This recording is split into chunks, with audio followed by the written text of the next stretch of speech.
Bonjour à tous, aujourd'hui dans la série spéciale débutant, le lexique de base du survivalisme.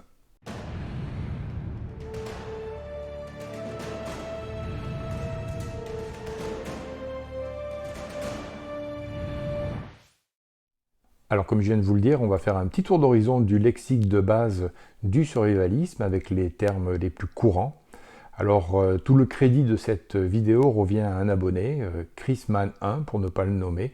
C'est lui qui m'a fortement suggéré, qui m'a proposé cette idée. J'ai trouvé qu'elle était intéressante de rappeler les termes de base.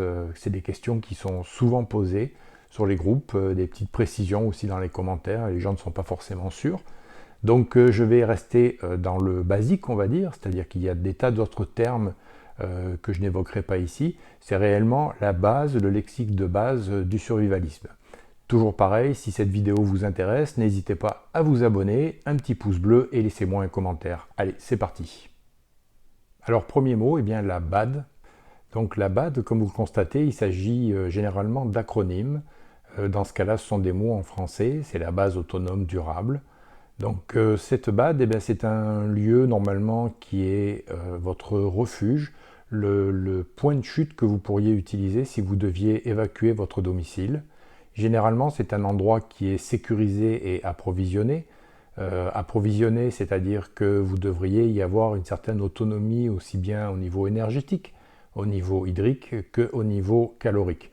C'est-à-dire que vous allez avoir peut-être des panneaux solaires pour l'électricité, vous allez avoir peut-être une rivière pour l'eau, et vous allez avoir des réserves de nourriture. En même temps, le fait d'être peut-être isolé, cette BAD va vous apporter une certaine discrétion, donc une certaine sécurité.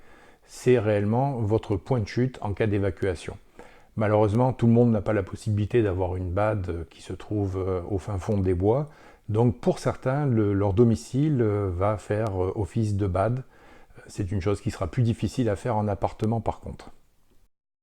Le décès. Pour protéger vos oreilles, je vous éviterai ma prononciation en anglais, mais vous avez les termes écrits à l'écran. Donc c'est l'ensemble des petits objets que vous portez sur vous tous les jours du moment que vous quittez votre domicile, que ce soit vos clés de voiture, votre cellulaire, votre chargeur, un petit couteau suisse, un briquet, etc. Vous pouvez vous référer à la vidéo sur le décès que j'ai fait il y a quelques temps. Voilà, c'est un ensemble de petites choses que vous avez sur vous en permanence. Le GHB. Donc là, on est sur un style de décès un peu différent. C'est quelque chose de plus rare, de moins souvent évoqué. Il s'agit d'un ensemble de matériel qui vous aiderait à retourner à votre domicile en cas de problème, d'incident imprévu. Donc c'est quelque chose d'assez rare, c'est entre le décès et le bob qu'on va voir maintenant. Et justement, le bob, c'est un petit peu l'objet emblématique du survivaliste. C'est un sac qui va vous permettre donc d'évacuer votre domicile pour vous rendre à un lieu sécuritaire, que ce soit votre BAD ou ailleurs. Généralement, on considère que vous devez avoir le matériel, la nourriture et l'eau pour tenir 72 heures grâce à votre bob. C'est un ensemble de matériel qui va vous permettre de parer aux situations diverses. On va pour ça respecter la règle des 5 C que vous pouvez découvrir dans les vidéos sur le sac d'évacuation. Après le bob, le bib, c'est un terme plutôt rare, rarement évoqué. Il s'agit simplement du matériel que vous auriez déjà pré-rassemblé qui servirait uniquement à rester dans votre domicile, que ce soit de l'eau, de la nourriture, de la lumière, etc. C'est quelque chose qui reste déjà dans votre domicile et qui n'a pas vocation de sortir ni de vous accompagner en cas d'évacuation. Ce qui se trouve dans ce sac est déjà présent normalement dans votre bob. C'est pour ça qu'il y a peut-être une espèce de double emploi inutile et qui fait qu'on entend rarement parler de ce genre de sac.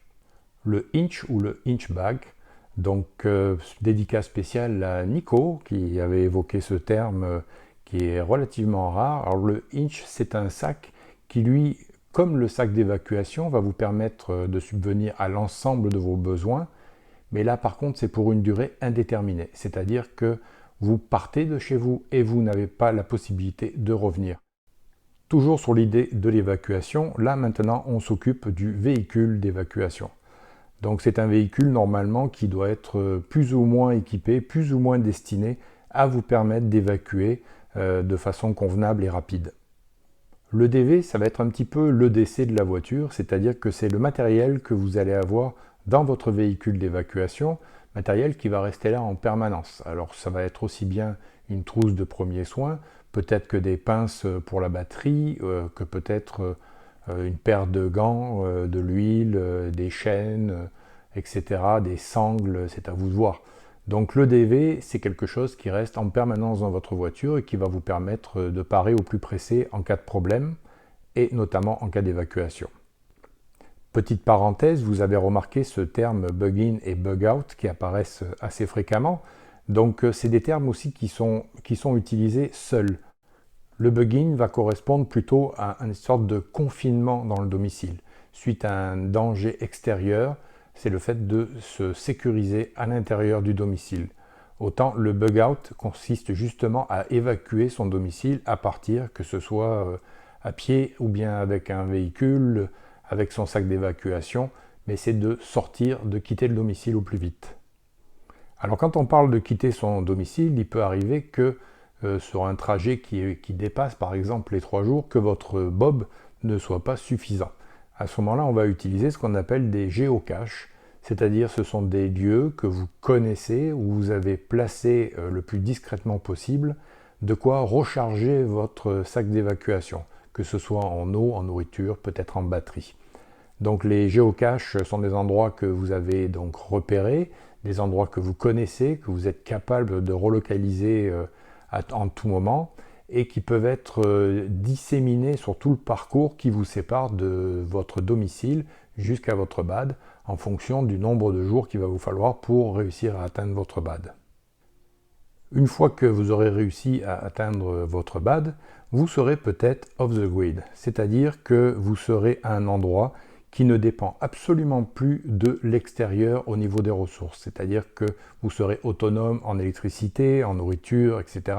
Vous seriez en dehors de la grille finalement, c'est-à-dire que vous ne seriez pas dépendant de quoi que ce soit. C'est un terme qui peut qualifier une BAD qui est arrivée à un certain niveau, à un niveau certain d'autonomie.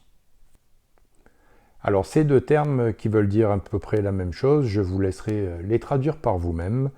Donc signifie simplement que la situation a définitivement dégénéré. On ne parle pas simplement d'une coupure électrique ou d'une inondation, mais d'un effondrement global, d'une situation définitive. Et oui, on parle aussi de zombies, mais là bien sûr il ne s'agit pas de morts vivants, il s'agit des gens qui ne se sont pas préparés, les gens qui ne se préparent pas. Cette catégorie de gens qui peut être soit complètement dépendant des autres, voire peut-être même aller plus loin que ça et devenir un danger pour le survivaliste. C'est des gens qui pourraient vouloir s'en prendre à ce que vous possédez. Donc tous ces gens-là sont classés dans la catégorie zombie. C'est un petit lexique de base, réellement, pour les débutants. Ce sont souvent des termes que l'on voit dans les groupes, dans les vidéos ou dans les commentaires, et parfois les gens n'osent même pas poser la question de peur d'être ridicule. Donc c'est simplement ces termes-là que je voulais vous mettre en avant. Vous découvrirez la suite des autres termes, des autres expressions au travers de votre apprentissage avec le temps. Donc si vous avez aimé la vidéo, toujours pareil, n'hésitez pas à vous abonner, un petit pouce bleu et puis laissez-moi un commentaire. Merci à vous de m'avoir regardé et à très bientôt pour la suite des aventures.